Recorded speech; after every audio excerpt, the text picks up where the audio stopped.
Hello, my name is Troy Wiley. My presentation today is aimed at those familiar with integral philosophy and spiral dynamics. I will be introducing some new concepts that you won't find discussed anywhere in integral literature or in interviews with Ken Wilber or Don Beck. It's probably as new to you as much as it is new to the whole integral community and indeed the world. If my communication today is effective, it will challenge your existing paradigm, but will do so in a quite positive, hopeful, inspiring, and perhaps most importantly, in an evolutionary way. Today I will be speaking my truth through an integral lens about the integral movement, about the turquoise level of development that I see emerging, about an all-quadrant perspective on the world's problems, about the dying of the old and the birth of the radically new, and about an emerging global morality. I want to point out that in speaking my truth today, I will be critiquing some integral concepts or some shortcomings of the integral movement itself. Please know that I am not criticizing just for the sake of it, but instead to further our understandings. I hold an integral philosophy and its luminaries in the utmost esteem, so I am not trying to merely tear down or deconstruct, but rather to build onto them, to transcend and include them where possible, and to stand on the shoulders of giants. It was Ken Wilber who said, "You were allowed to see the truth under the agreement that you would communicate it to others. That is the ultimate meaning of the Bodhisattva vow. And therefore, if you have seen, you simply must speak out. Speak out with compassion, or speak out with angry wisdom, or speak out with skillful means, but speak out you must. If you are right or if you are wrong, it is only your passion that will force either to be discovered. It is your duty to promote that discovery, either way." So what is this truth that I have been allowed to see that I must speak of? Is it the truth of integral philosophy, or of integral spirituality, or of any of the other wonderful realms of integral theory and application? I used to think so. I was guilty, as probably some of you were, of integral evangelism. I thought integral was going to save the world. If only we could get enough people to the integral level of development, everything would be okay. I am reminded of a quote by Jeff Carrera about whether we have a moral obligation to lift others up. He said, "We need to create the forward-moving space that will allow other people to move into it. But we also have to be willing to make the effort to move people into it. What if we created the space for people to move into it and nobody did? And then we really were going to destroy the planet due to global warming because nobody moved into that space. It wouldn't be the moral thing to do to decide not to make the effort to move people along." And it was Ken Wilber who said, "Since integral is all-inclusive and embraces and respects and appreciates the significance of all developmental levels, it is the very thing that will prevent extreme fundamentalism such as Nazism. One could make the case that we need to get as many people to integral as fast as possible to actually reduce fundamentalism." So, where some see that we have to meet people where they are in order to change the world, and others see that we have to raise consciousness, through the integral framework, I was comfortable knowing that we had to do both, and I still believe that. But now I see that even that is just not enough to address our global crisis. And I will also make the case that even if we were to get 10% of the people to the integral level, if that were possible, even that wouldn't be enough. I question whether integral is enough given our global predicament and the fact that integral hasn't seemed to make much impact.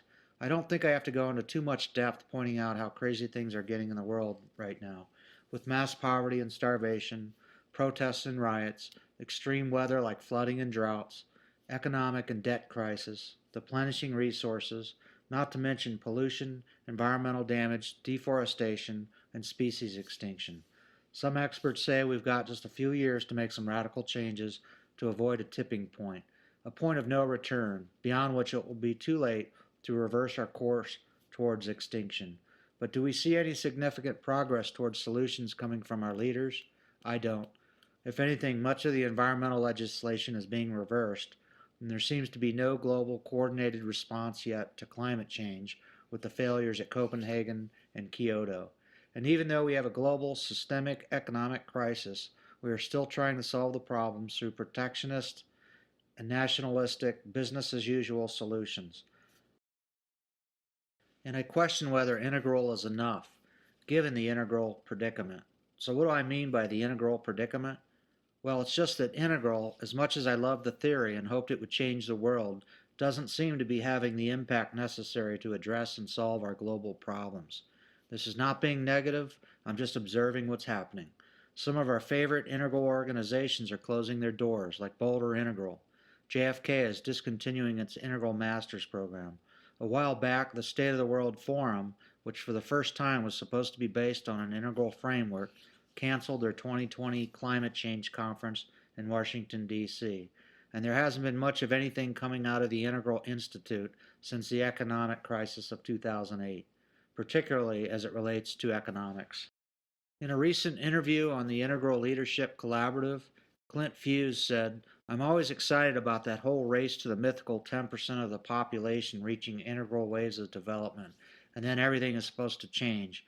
I think it was 10 years ago that it was supposed to happen, and now it's still 10 years from now.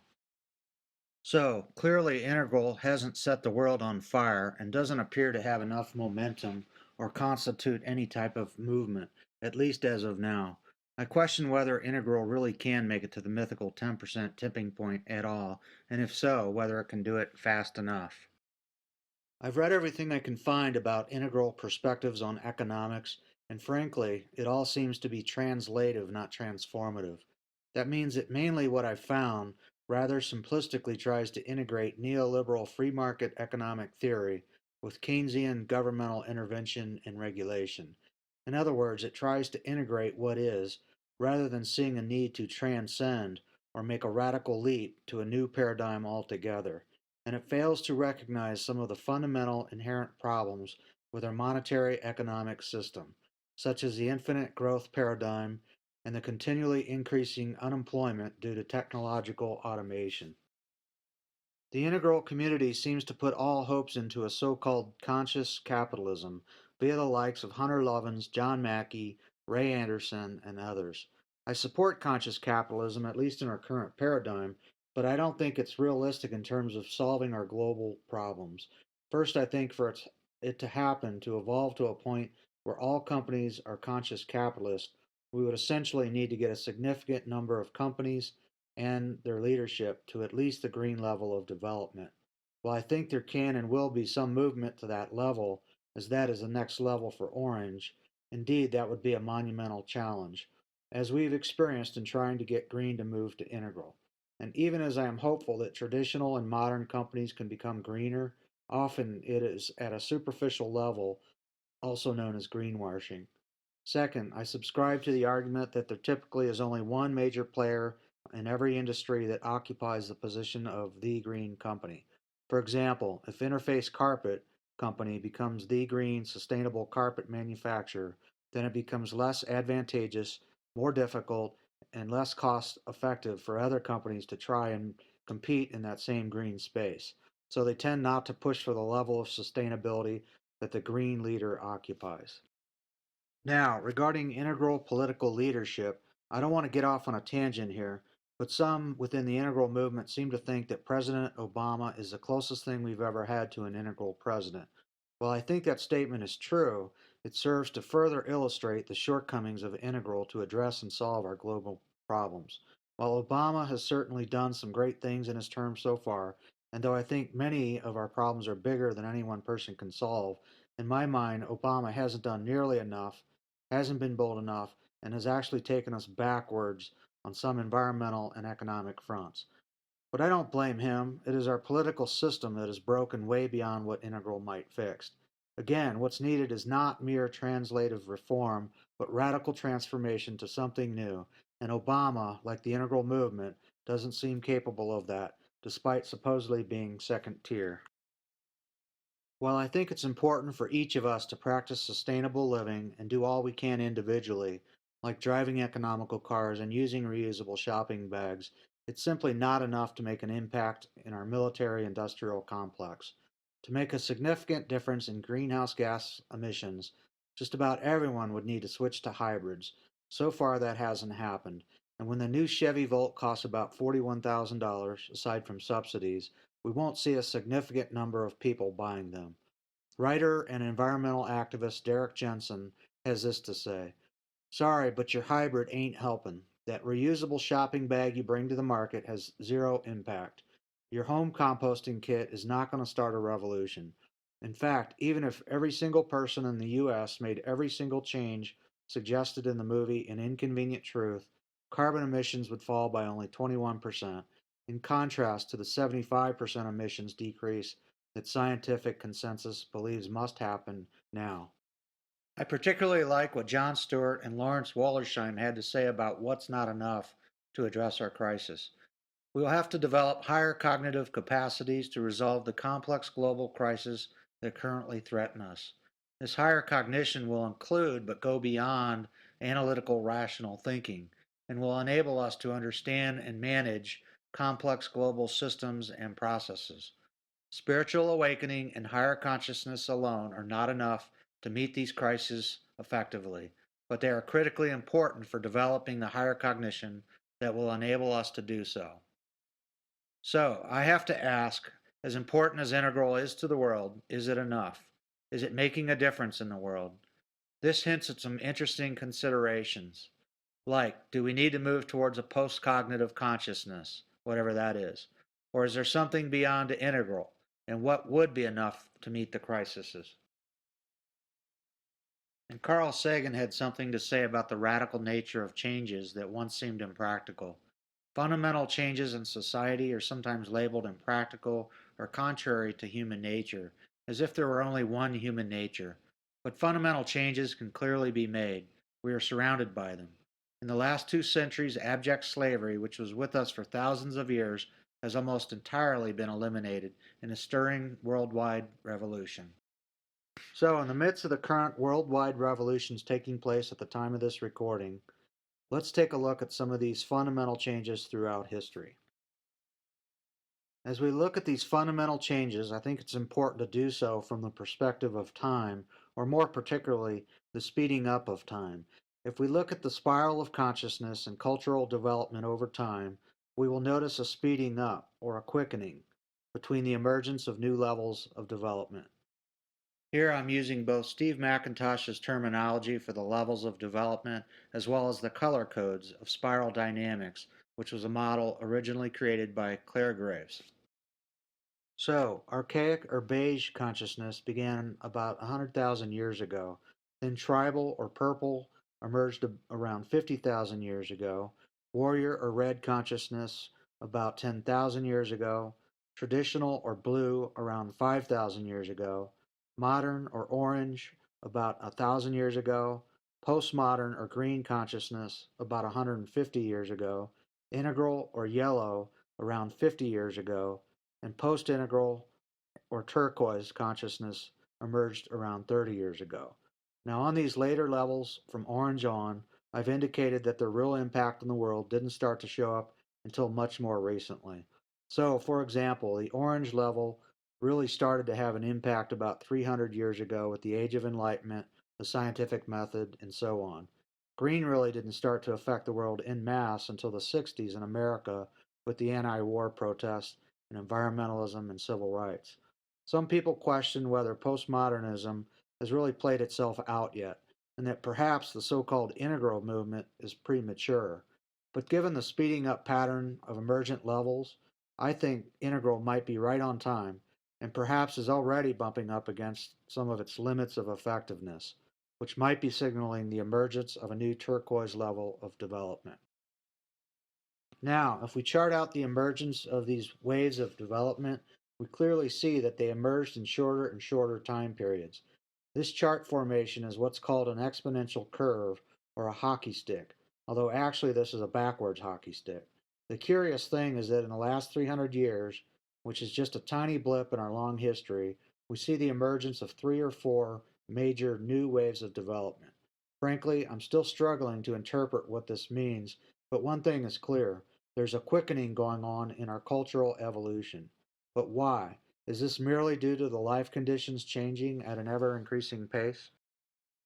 So now if we overlay some more familiar charts, we will see the same hockey stick patterns for almost all major life systems and resources. Here too there is a quickening effect, mainly due to compounding. For a great explanation of this, please check out the crash course on chrismartinson.com. You'll see that we are pretty much at peak everything, meaning everything is coming to a dangerous head at the same time. These exponential relationships can't go on for very long when they approach their peak. But don't fret too much, because at the same time as these peaks lead to some breakdowns, we are also seeing exponential breakthroughs in a bunch of positive stuff like science, technology, consciousness, medicine, etc. So the question is, how do these curves correlate with the exponential emergence of waves of cultural development? Are the stages of development causative of the peaking life conditions, or are the peaking life conditions causative of the new waves of development? I would argue that it's both and, meaning that both affect each other at the same time. You may be familiar with this concept of evolution known as tetra-arising. This tetra-arising is also visible when we talk about the two kinds of exponential growth. One kind of exponential growth is when the amount grows over each unit of time. The other kind is when the time shrinks between each additional unit. So when we look at the levels of development, as well as the growth of populations, debt levels, resource usage, technological breakthroughs, etc., we see both kinds of exponential growth happening simultaneously. This great quickening, as some have called it, also fits with what Ray Kurzweil calls the singularity, which has to do with the non-linear technological advances. My interpretation of this is that all these multiple events, good and bad, are coming together or coming to a head at the very same time, forming into one great singular event or period. Now, I don't really think that there is going to be one great explosion at one precise time. However, one thing is for sure, at least in my mind, that the changes that are coming, good and bad, certainly won't be linear. We will be living into some radical, nonlinear change very soon, and this is indeed an awesome time to be alive. So what does all this mean, especially if integral isn't enough? Well, here I will bring forth some of the questions hinted at previously. I don't have definitive answers, of course, but here are some concepts that I think the questions are pointing at that need to be considered. So, is there something beyond integral? And do we need to move towards a post-cognitive consciousness? And what would be enough to meet our global crises? Perhaps it's time to move into the next V meme, turquoise. Perhaps the levels green, yellow, and turquoise really aren't as distinct as we think they are. Perhaps integral really isn't second tier, but is instead an integrating, culminating level of first tier. And maybe turquoise is a start of second tier. So let's take a deeper look at the so-called turquoise, or post-integral level of consciousness. As a basis for this discussion, I would like to refer to a recent interview of Peter Mary on the Integral Leadership Collaborative. Peter is affiliated with Don Beck and the Center for Human Emergence in the Netherlands. In this interview, I think Peter sums up nicely some of the new thinking that's required in order to solve our global problems. He starts off by talking about things getting much more intense in our world lately, with a lot more turbulence. We are seeing a major breakdown in systems. Complexity. Peter said they had been working on so-called whole systems change approaches, namely with things like Theory U, Meshworks, etc. He said what they are finding is that trying to match the complexity in that way through complexity was not going to work. It was too complex and taking too much energy. They began to sense a longing in the community for that simplicity on the other side of complexity that Don Beck refers to often. This fits with my belief that we are in a time of peak complexity. I think the different charts showing that we are in a state of peak everything are basically a result of peak complexity. In other words, we have lost perspective on how all different interconnected systems affect each other. In my opinion, before we can move to higher levels of organization within the holarchy, in other words, to the global level, we need to simplify. We need to find the simplicity on the other side of the complexity, and I will be discussing a fundamental way we can do that later on. Descend and include. Peter talks about how with all the systems thinking and so-called systemic whole systems change approaches out there, they're still essentially coming from the same mindset, which is still primarily cognitive driven.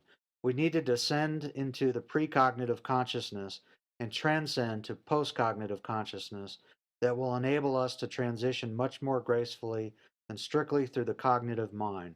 So on a very basic level, we need to get out of the models and get into life because that's where it's happening. Nonlinear change. The consciousness that's needed to match the challenge we're facing is indeed a nonlinear leap. So instead of transcending and including the early unity consciousness, we transcended and repressed it, which has led to a fundamental separation between our individual and collective consciousness and our connection to the earth. We need to make a nonlinear shift to the post-cognitive consciousness that we see emerging at Turquoise. Turquoise level of development. So Peter and his group are attempting to push into turquoise, or what could be called unity consciousness. Graves and Beck have described turquoise with the following terms: holistic, collective individualism, multi-dimensional, trans-rational, restore harmony, interconnected, sensing, intuitive, global networks for global results. And finally, we need to learn to look reality in the face. This is one of Andrew Cohen's teachings as well, that we need to face everything and avoid nothing. In Peter's words, we need to get out of our comfort zone and face what's happening, face the real life conditions, because that's how we're going to be activated to respond. He finishes by talking about how the kinds of change that's coming involves death and rebirth. Old systems will collapse and fall away, so we need to let go of old belief systems, of old ways of relating to each other, so that they fertilize the soil for the new to emerge, for the radically new. So the question now is, how much pain and suffering is going to happen in this process? And that will be directly related to how much we hold on to our old ways of thinking, acting, relating, and organizing. With that in mind, let's take a look at the world's problems through the four quadrants. Some people, including Steve McIntosh, have said that all the world's problems are problems of consciousness. So then all the solutions involve raising people's consciousness. This might mean that we need to make people more aware, change the way they think, the way they see the world, shift their values, etc. Although I think this is correct in and of itself, we can see that this is an upper left quadrant approach. Others have suggested that all the world's problems are problems of our relationships, how we treat and relate to each other. So maybe here we need to change what our relationships are based upon, from competition to cooperation, from dominance to equality, from masculine to feminine, and so on. This is a lower left quadrant approach. Then there's those who believe that all the world's problems are problems of our biology or behavior, or what some have referred to as our human nature. Some think our human nature is set in stone and is predetermined by our DNA, and that humans are inherently greedy, lazy, competitive, and violent. This is why some believe we will always need cops and laws and prisons. Even if you think that human nature is not set in stone, well, this would involve changing behaviors, perhaps through counseling, education, or better nutrition or nurturing from childbirth to adulthood, so that hopefully those negative behaviors go away or never emerge in the first place. This is, of course, an upper right approach. And still others see the world's problems as mainly being a result of our unfair or oppressive systems, either governmental or economic or military or religious. If we could just fix our systems, all the problems in the world would take care of themselves. So this is a lower right quadrant approach. Now, of course, from an integral perspective, we know that the world's problems are a result of all of these things together. It's a four quadrant affair. We also know that they tetra arise, so our consciousness affects our behaviors, our relations with others, and the systems we create in this world. Conversely, our culture and systems affect or condition our beliefs, our values, and our behaviors. We know that if a child is beaten, or not nurtured, or not provided with enough nutritious food, it will have an effect on the child's psychology and worldview. So that child may grow up to view the world as a scary and unsafe place. Thus, the child may go on to help to build the economic or political or military systems that are based upon our lowest or basest qualities rather than on humans' higher traits. In analyzing the world's problems, in my opinion, the integral movement seems to mainly focus on the upper left quadrant, or consciousness.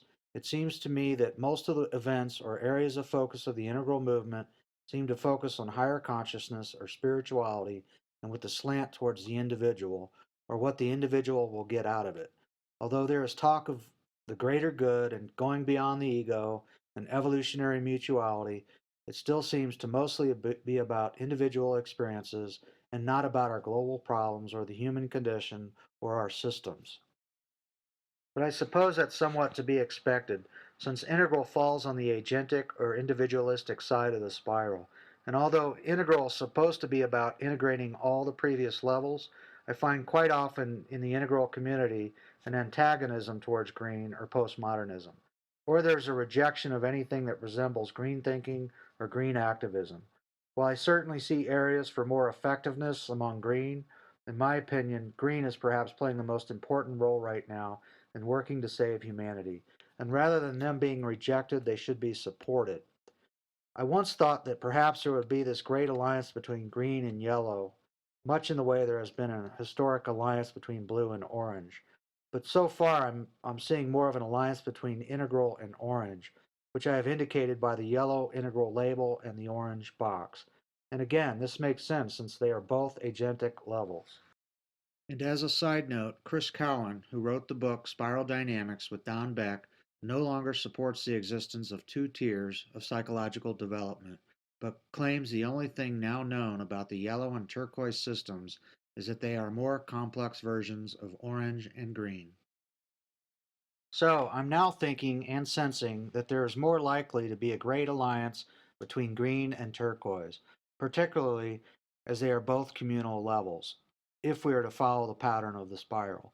However, given the fact that what seems to be an emerging so-called collective individualism, this might be a pattern breaker, or perhaps a revised leap to second tier. At any rate, I believe what's needed to address and solve our global problems will tend towards the lower half of the quadrants, as I will explain in a bit. We will need a more collective and communal response with a view towards our systems, economic, political, military, educational, and natural life systems. And what I am hopefully seeing emerge with turquoise is a more holistic, whole systems, unity consciousness approach that will better cover all the quadrants. And with this, I'm wondering what the model of development might look like if we were to account for the coming nonlinearity or quickening. So, to paraphrase Claire Graves, what if the momentous leap humanity is preparing to take isn't to integral, but instead to turquoise or post integral? What if the spiral resets itself, but the pendulum starts in the middle between collective and agentic, so that it expresses the collective individualism hinted at by turquoise? And perhaps this period then leans more towards the collective for a long enough evolutionary period of time to heal the earth. And perhaps then the dialectic swings back towards agentic, but this time on the left side, so that the whole spiral is flipped. We can't know for sure, but as most of the indicators are suggesting, a nonlinear linear changes in order, so the patterns of the past won't necessarily apply to the future. Anything is possible. I'm thinking that I agree with Chris Cowan in that integral isn't second tier, as I've seen no real evidence. I've seen integration and translation, but not much transformation into something entirely new, at least in ways that will address our global crisis. And although Cowan says he hasn't seen evidence that turquoise is second tier either, I've seen promising hints of it. I've seen Peter Mary pointing at some qualities of turquoise that hold promise for being big enough, radical enough, holistic enough, and multidimensional enough to address the coming changes. Now, getting back to the world's problems, it seems that turquoise, at least as expressed through Peter Mary, seems to be more willing than integral to face our not so pleasant life conditions and predominantly the lower right systems, like economics or politics, that so often get labeled as mere green, anti capitalistic thinking. But if you've been paying attention to world events, then you should see by now that our systems have morphed into something way beyond unhealthy orange manifestations. I've come to see that what we now have is a dominant quadrant in the lower right, with our economic and political and military systems and even our educational systems. There is no longer a balanced tetra arising across all the quadrants. The lower right quadrant overshadows all the quadrants and skews human development in our consciousness, our values, our relationships, our biology, our behaviors, everything, and mostly in an unhealthy or even a pathological way. You may have heard Ken Wilber talk about dominator hierarchies, and in his writings he has quoted Riane Eisler. Dominator hierarchies not only inhibit personal creativity, but also result in social systems in which the lowest, basest human qualities are reinforced and humanity's higher aspirations, traits such as compassion and empathy, as well as striving for truth and justice, are systematically suppressed. You'll notice she is more or less referring to the four quadrants here. So she's basically saying that beauty, truth, and goodness are systemically suppressed by the dominator systems quadrant. So what we have then is a quadrant dominator hierarchy, where the lower right quadrant dominates over or suppresses the other three quadrants. And in the most dominant quadrant, we have the most dominant hierarchy, the monetary system. Here I will talk about how the monetary system, in any form, whether it's capitalism or socialism or any other ism, is a dominator hierarchy. And while I think that this has always been true throughout history, particularly now the monetary system has morphed into its cancerous stage, which John McMurtry has called the cancer stage of capitalism. What we have now is what Eisenhower called back in 1961 a military industrial complex. It's a dominator hierarchy based on scarcity, which profits off of problems, demands infinite growth, and requires cyclical consumption. In other words, people need to have jobs, so they buy more stuff, so we can keep creating more jobs, and so on. It is a system which not only doesn't economize, but could actually be called an anti economy, in the sense that it is totally disconnected from resources and is actually inverse to the preservation of resources. It's a system that requires further job creation due to cyclical consumption, but has a fatal flaw called technological unemployment, which is built right into the system. Due to the profit motive and the search for greater cost savings, more and more jobs will continue to be eliminated due to technology and automation. In short, we have a monetary system that is not only unsustainable, but, as cancers do, will spread and destroy its host, therefore destroying itself. In the upper left quadrant, the monetary system fosters a scarcity mindset that brings out humanity's basest qualities, such as competition and self interest. The profit motive fosters greed, which skews our best intentions. Our psychological development, our values, our consciousness, our self esteem are all affected either positively or negatively by our either having enough, maybe even too much, or not having enough. In the lower left, our monetary system sets the stage for our relationships, usually in a negative way. Our relationships, due to the survival instinct, can skew the very foundation of our relationships, which is trust. Of course, people can often rise above this, but inherent in our economic transactions is the motivation to maximize gain for oneself at the expense of others, and at the expense of trust in others.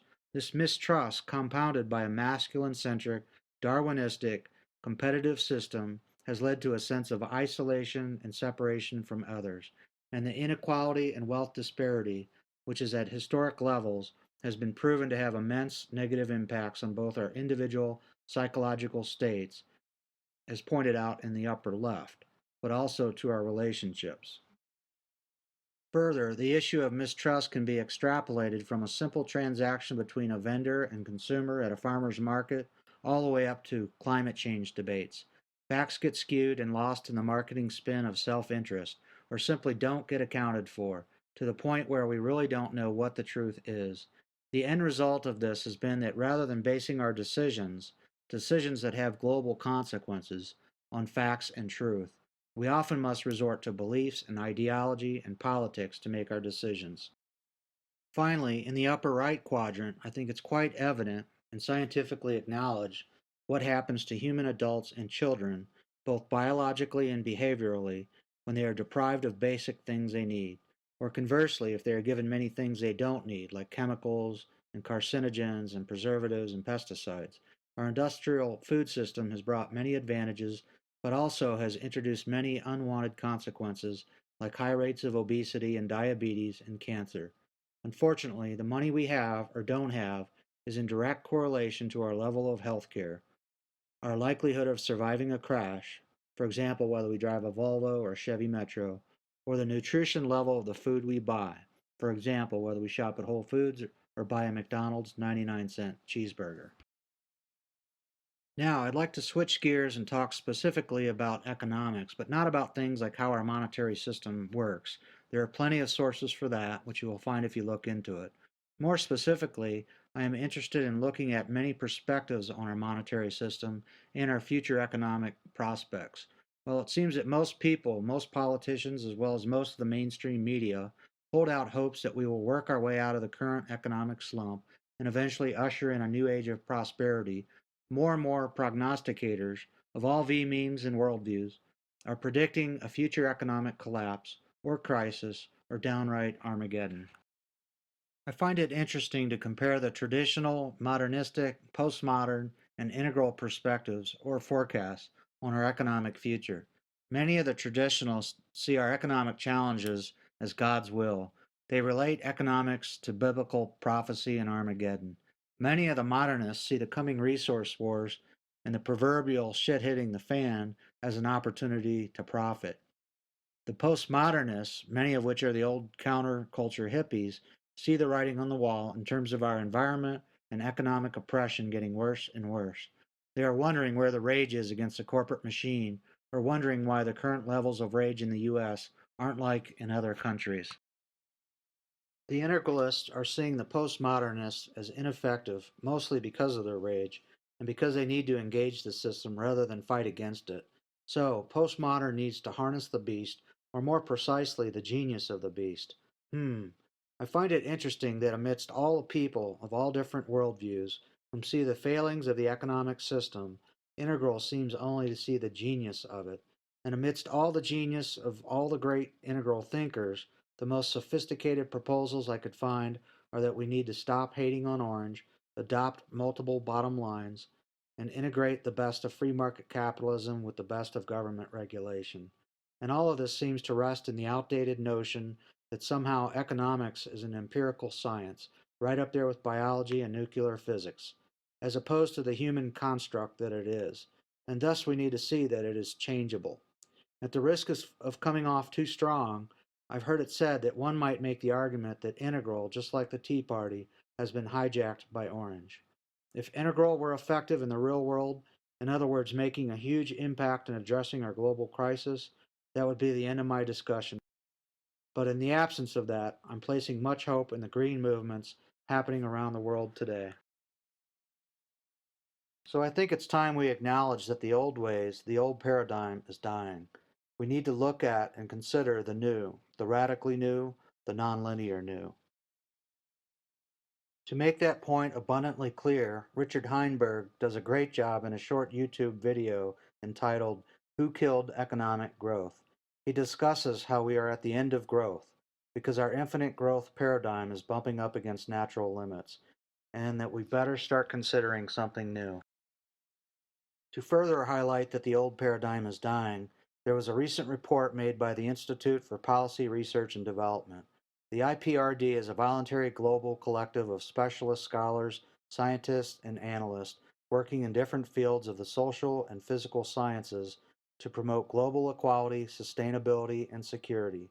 The recent report concluded that since capitalist growth cannot be stopped or even slowed, and since the market driven growth is driving us toward collapse, ecological economists should abandon the fantasy of a steady state capitalism and get on with the project of figuring out what a post capitalist economic democracy could look like.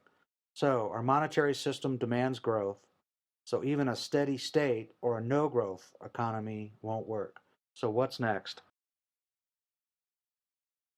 Author Charles Eisenstein says, as old certainties break down, what was once radical becomes common sense.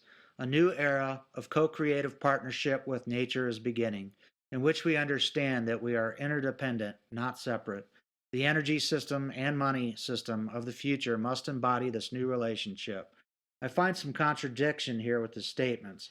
I totally agree with his statement about the radical becoming common sense. However, he can't bring himself to the radical idea that maybe it's the monetary system itself that is impeding the relationship he envisions. Can't we make the leap to envision and create a future world without money whatsoever? And in regards to the Occupy Wall Street protests, I like what Charles Eisenstein recently had to say about it. No demand is big enough. Practical is not an option. We must seek the extraordinary. I agree. So, the extraordinary and radical and completely rational concept that I now fully support is what some have called a resource based economy, a world without money. A resource based economy is a system in which all goods and services are available without the use of money, credits, barter, or any other system of debt or servitude. All resources become the common heritage of all the inhabitants, not just a select few.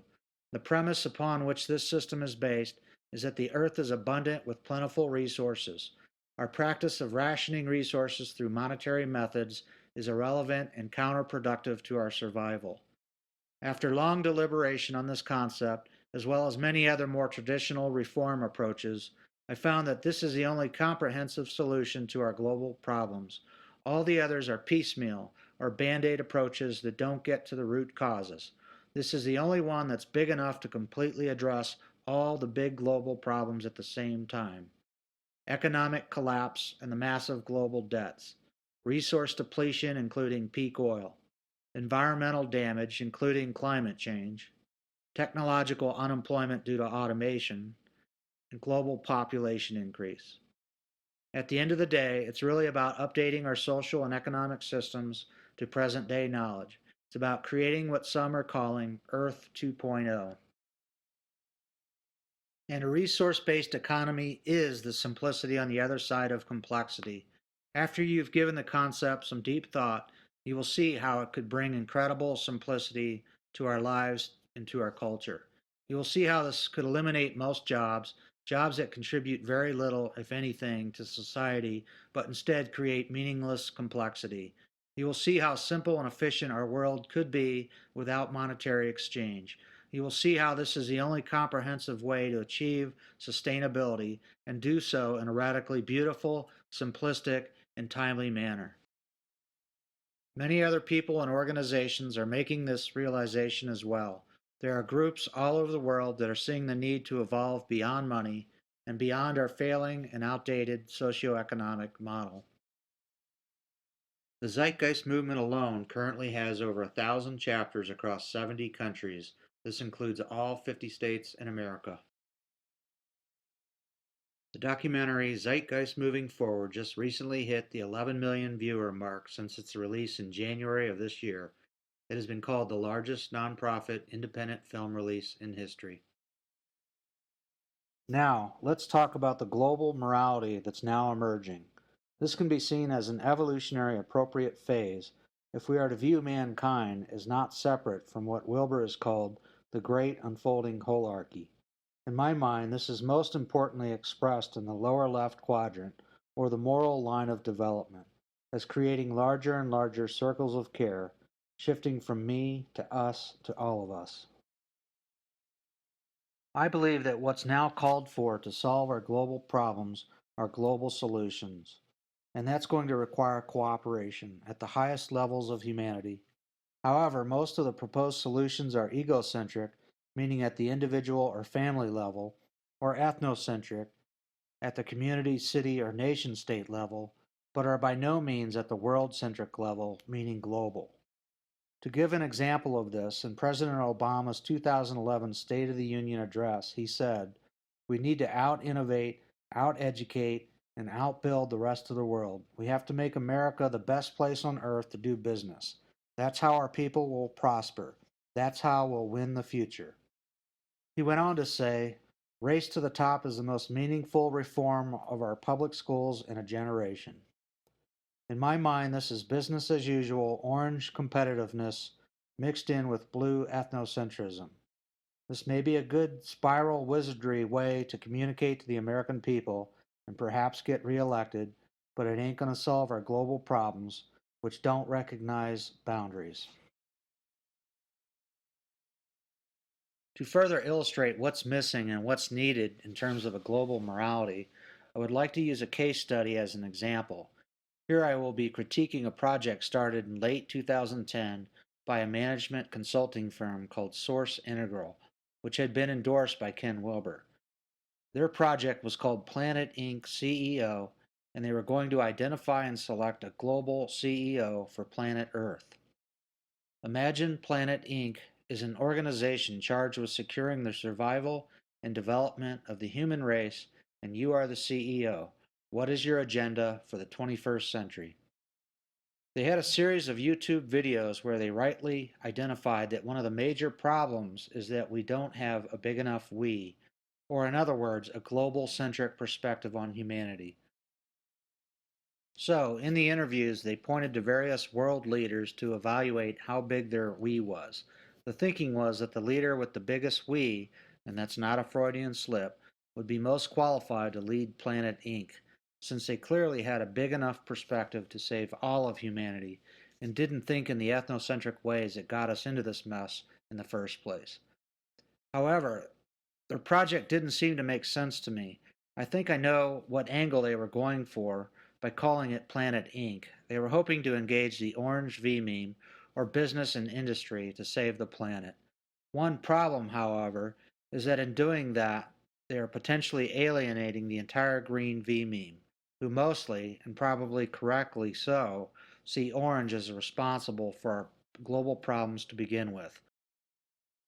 So, is this integral, engaging in an orange business as usual approach with traditional top down command and control leadership? Does this approach integrate all the levels or instead cater to orange at the expense of green? Is this trying to solve problems at the same level of consciousness that created them? They then changed the name of the project to the Human Project. So, although they missed the mark, I think the question is worth pursuing. The question of how big our we is. So, really, how big is our perspective, and is it big enough to solve our global problems? In a simple exercise, let's take a look at the logos of the organizations I showed earlier who are involved in moving beyond money. Most of their logos show planets, or their titles say global. They are clearly pointing more towards all of us, to a more global circle of care, to a global morality. And we can't just think in terms of how expansive or global centric our morality is. I think we also need to consider the depth or the time span of our morality. In other words, is it the moral thing to do to only think in terms of whether this might happen in our lifetimes or not? Shouldn't it be a spiritual and moral imperative to think of the world that we will be leaving our kids, our grandkids, and future generations to come for hundreds or thousands of years?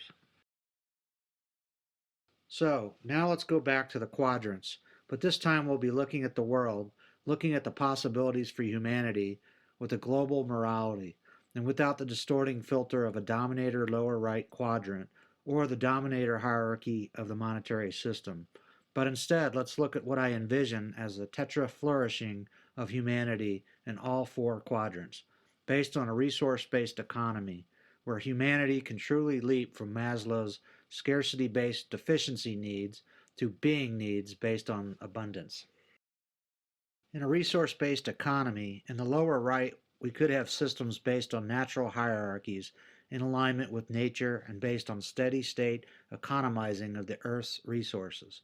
Growth would be qualitative, not quantitative, so consumption would be based on true needs, not distorted wants. We could redesign society based on true efficiency and conservation of resources, yet still provide abundance to everyone, not a select few. And from my perspective, this is the only way I can see humanity achieving true sustainability. And how would this affect the other quadrants? In the upper left, I think a new abundance mindset would emerge over time that would radically change individual development, and thus culture, and even the spiral itself. One can only imagine what developmental leaps might be possible if we grow up with abundance, not scarcity, with the nurturing effect of cooperation, not competition, with a sense of purpose, and a sense of having enough to share, with positive and healthy values and mental development. In the lower left, we could truly bring to fruition the commons that are being talked about more and more by integralists. We could move towards a healthy balance between the masculine and feminine, which would allow for more cooperation and trust and openness and connectivity with others and the community. Ultimately, we would shift into a world of greater equality. This may sound a lot like some kind of postmodern utopia, but those of us who espouse the notion of a resource based economy know that there is no such thing as utopia. Things will always be emergent and evolving towards something new. Things will never be perfect, but a world with the qualities I'm describing sounds a hell of a lot better than what we have now. In the upper right, imagine how physically we might develop and thrive in a world with healthy nutrition, not the industrial processed food that we have today. And with new technologies like vertical farms and hydroponics, nobody will have to go without nutritious food. And bodies not deprived of what they should have, nor contaminated by what they shouldn't have, like dangerous chemicals and pollution, we will be free to develop to our highest physical potentials. And that will lead to more life affirming behaviors than what we currently see, and not only in the third world countries, but even the most developed countries, particularly the US, which has one of the highest prison populations in the world. Don Beck used to say that what's needed is a superordinate goal, one that's big enough to call forward a higher order of human behavior. I used to agree with Ken Wilber in thinking that climate change is today's superordinate goal, as it is the first issue that affects everybody everywhere on the planet. But now I see that it's really our global socioeconomic system that truly affects everyone everywhere, mostly for the worst, and is the fundamental reason why we can't make any progress towards climate change in the first place. So, in my opinion, we need a new superordinate goal to move beyond our monetary system altogether. If you are familiar with Clare Graves, you will know that he discussed the biopsychosocial systems, which is basically the four quadrants. I would like to challenge you to watch the documentary Zeitgeist Moving Forward and tell me that it is not integral, or perhaps even turquoise. I think it does an excellent job of covering the human predicament from all four quadrants. And if you've seen the film, you might remember the ending, where it seems to have had incredible foresight into what's currently going on around the world with the Occupy Wall Street movement. Here's a brief video making the connection.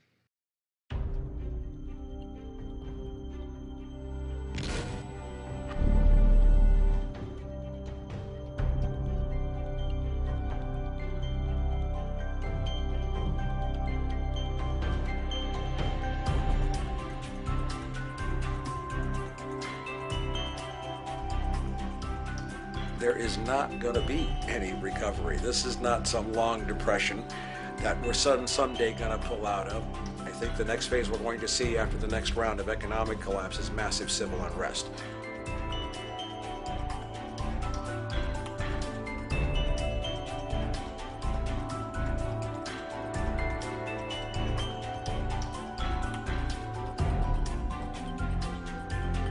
We have 1% of the world's population owning 40% of the planet's wealth.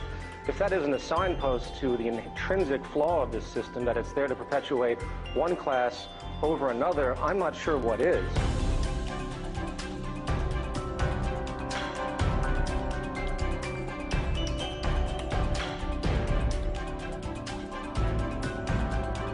The capitalist free market system, I don't believe, is going to hold up for that much longer. But I think that it's going to show itself, and people are going to begin to see that it's intrinsically flawed.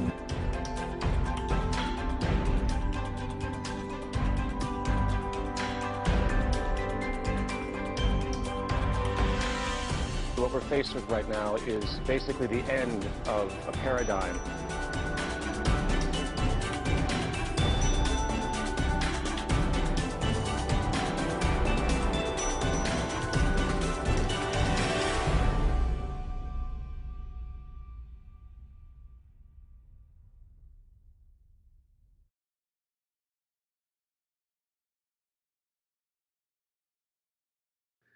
In conclusion, it's time to move forward, not backwards. It is not the moral thing to do to merely resign ourselves to the reality that is, to see it as unstoppable. If the future is going to be as bleak as some see it, then what do we have to lose? What do we have to lose by taking a shot at the extraordinary, at the radically beautiful new world that is possible, beyond our flatland paradigm? And we are only prisoners of this paradigm in our minds. Many people around the world are starting to wake up and see that our socio-economic model is only a human construct and is therefore changeable. And put simply, whether we change it or not, it is simply a choice, our choice for humanity. Now it is time to move forward to the unity consciousness that humanity aspires to, towards a world filled with more beauty, truth, and goodness. I am truly inspired by the emerging unity consciousness that's being expressed through the global Occupy movement as well as the global Zeitgeist movement. I'm reminded of what Carl Sagan said: a new consciousness is emerging that sees the Earth as a single organism and recognizes that an organism at war with itself is doomed. We are one planet. And Peter Joseph of the Zeitgeist movement said, "It is time to claim the unity our outmoded social systems have broken apart and work together to create a sustainable global society where everyone is taken care of and everyone is truly free." A new abundant world is possible, but only if we make the choice to change our values and our train of thought. Only if we make the choice to open our minds to a new paradigm with new possibilities. And only if we make the choice to help bring those possibilities into existence. So, are you ready to make the choice?